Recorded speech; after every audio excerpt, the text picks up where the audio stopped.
the continuation of the Passion of our Lord Jesus Christ, according to Mark.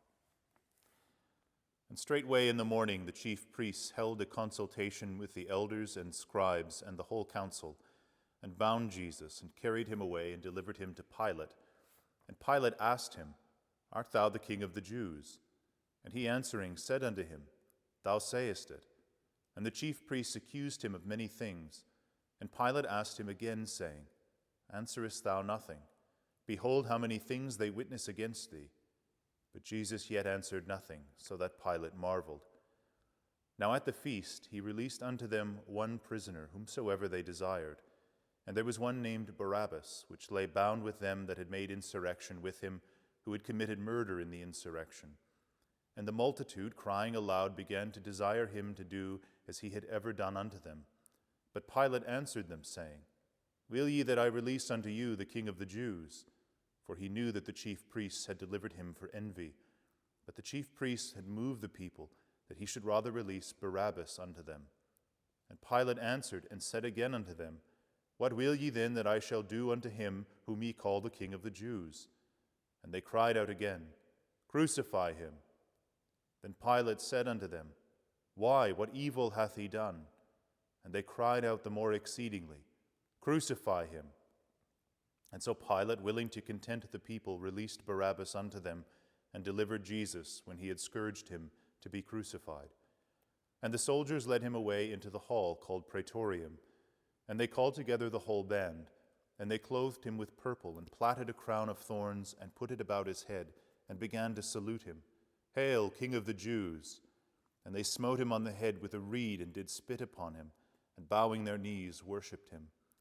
And when they had mocked him, they took off the purple from him, and put his own clothes on him, and led him out to crucify him. And they compel one Simon, a Cyrenian, who passed by, coming out of the country, the father of Alexander and Rufus, to bear his cross. And they bring him unto the place Golgotha, which is, being interpreted, the place of a skull.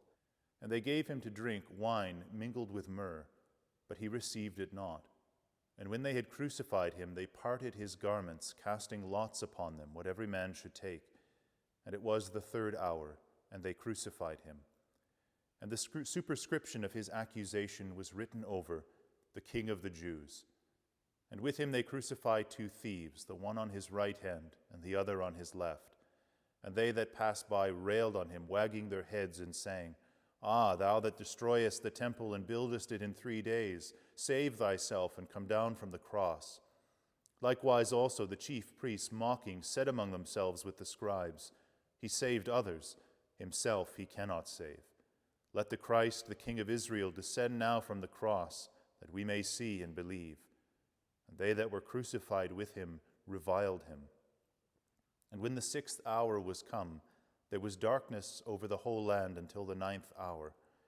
And at the 9th hour Jesus cried with a loud voice, saying, Eloi, Eloi, lama sabachthani, which is, being interpreted, my God, why hast thou forsaken me?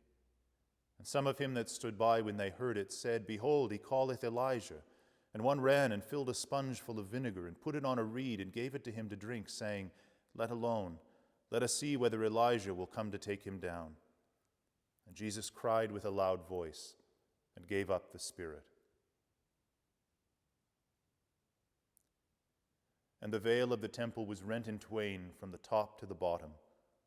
And when the centurion, which stood over against him, saw that he so cried out, and gave up the spirit, he said, Truly, this man was the Son of God.